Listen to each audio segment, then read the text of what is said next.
Hello বন্ধুরা, কেমন আছো? আজকের এই পর্বেও ঠিক অন্য দিনের মতো প্রথমেই জানাচ্ছি শিশি বামনির রাতুল চরণে আমার শতকোটি প্রণাম এবং একই সঙ্গে আপনাদের সবাইকে জানাচ্ছি আমার সশ্রদ্ধ জয়গুরু। আজকের ঝংকারের এই পর্বে মানুষের মনের ঝংকার কিভাবে উদিত হয়, কিভাবে সে ভক্তিরসে আপ্লুত হয়, সেই অংশই আমি চলে এলাম এবং সেটির সুন্দরভাবে ব্যাখ্যা দিতে গিয়ে আমি সেই শিশি বামনির শ্রীচরণেই স্পর্শ করলাম, ধরে নিয়ে এলাম অখণ্ড সংহিতা একাদশ খণ্ডকে। সেই বিশেষ খণ্ডের 290 পৃষ্ঠায় যে অংশটুকু শুরু হয়েছে সেই অংশটুকু আমি আপনাদের সামনে পাঠ করে শোনাচ্ছি। পাগলা যোগেশ আনন্দের আতিশয্য কথঞ্চিত উপশান্ত হইলে শিশি বামনি তাহার সুমধুর কণ্ঠে কীর্তন ধরিলেন, হরি ওম হরি ওম হরি ওম হরি ওম। শতকণ্ঠে মেঘমন্দ্রে সুর লহরী সমন্বয়ে হুঙ্কারিয়া উঠিল, হরি ওম হরি ওম হরি ওম হরি ওম। কখনো মৃদু কখনো গভীর কণ্ঠে শিশি বামনি গাহিতে লাগিলেন, হরি ওম হরি ওম হরি ওম হরি ওম। অনুরূপ প্রতিধ্বনি করিয়া শতকণ্ঠ গাহিতে লাগিল, হরি ওম হরি ওম হরি ওম হরি ওম।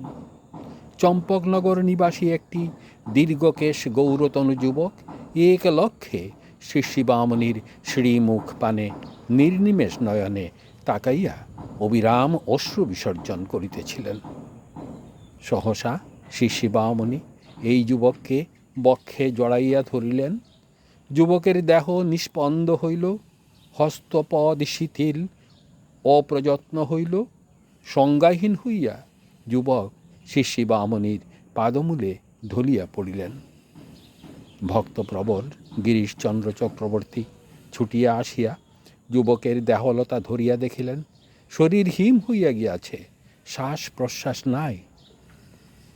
শ্রীযুক্ত গিরিশ জিজ্ঞাসা করিলেন, এ কি মৃত? শিশি বামনি বলিলেন, না, মৃত নয়, সমাধিস্থ। উচ্চতম অনুভূতির রাজ্যে এই যুবকের মন প্রাণ আত্মা বিচরণ করে বেড়াচ্ছে। ফিরে এলো বলে মুখে মুখে উচ্চারিত হইল, ইনি কে, ইনি কে? শ্রীযুক্ত গিরিশ বলিলেন, ইনি হচ্ছেন পাগলা যোগেশ। পাগলা যোগেশকে নিয়া শিশি বামনি একান্তে যাইয়া বসিলেন। কীর্তনস্থলিতে কীর্তন চলিতে লাগিল। শ্রেষ্ঠ শাস্ত্র। পাগলা যোগেশ বলিলেন, বাবামণি, এর আগে আর আমি তোমাকে কখনো দেখি নাই, তবু আজ হঠাৎ এত আপন বলে অন্তরে জাগলো কেন? শিশি বামনি বলিলেন, যাকে কখনো দেখুনি সেও তোমার অনন্তকালের চিরপরিচিত। যাকে ভাবছ দূরে, অতি দূরে, সেও তোমার একেবারে অন্তরতম। যে অঙ্কশাস্ত্রের নির্দেশে দূরত্বের এবং নিকটত্বের হিসাব লোকে করে, তার চেয়ে বড় একটা শাস্ত্র আছে। তারই নির্দেশে সকলে সকলের আপন, সকলে সকলের নিকট। তারই নির্দেশে কেউ কারো দূর নয়, কেউ কারো পর নয়। সেই শাস্ত্র তোমার ভিতরে জেগে উঠেছে, তাই তুমি চিনেছ, তাই তুমি জেনেছ। তুমি যারে দাও হে চেনা। এমন সময়ে ভক্ত শ্রেষ্ঠ শ্রীযুক্ত গিরিশচন্দ্র চক্রবর্তী আসিয়া যোগ দিলেন। তিনি কাঁদিতে কাঁদিতে স্বরচিত সঙ্গীত গাহিতে লাগিলেন, তুমি যারে দাও হে চেনা, সেই তোমার চিনতে পারে। নিজে না দিলে হে ধরা, কে চিনিবে সংসারে? তুমি পিতা, তুমি মাতা, তুমি হে বিশ্ব বিধাতা, তুমি জ্ঞান, তুমি জ্ঞাতা, বলব কত বারে বারে।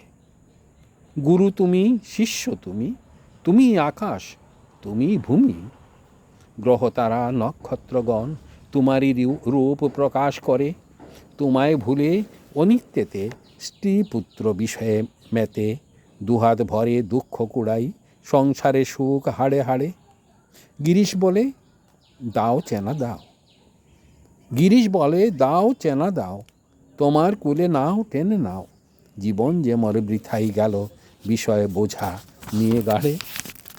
শ্রীযুক্ত গিরিশচন্দ্র গাহিতেছেন আর কাঁদিতেছেন, কখনো বসিয়া, কখনো দাঁড়াইয়া, কখনো শিশি বামনিকে প্রদক্ষিণ করিতে করিতে, কখনো অপলক নেত্রে তাকাইয়া, কখনো নিমিলিত নয়নে।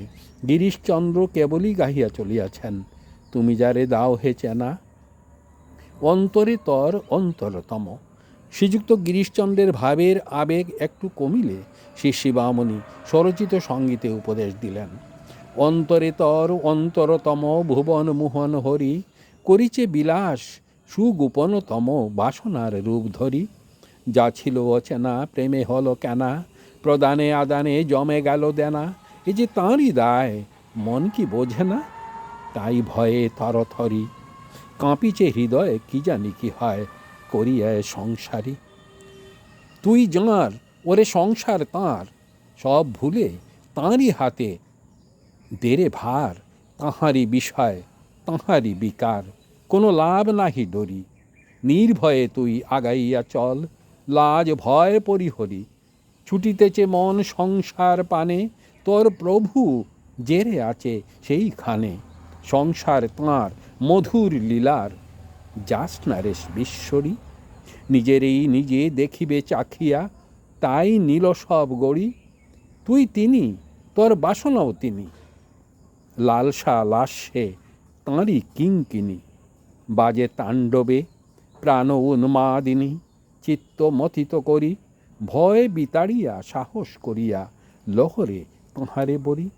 শুনিতে শুনিতে গিরিশচন্দ্র স্থির হইলেন, তাঁহার মুখে চোখে বিশ্বাসের স্থিরতা ও নির্ভয়ের দীপ্তি ফুটিয়া উঠিল।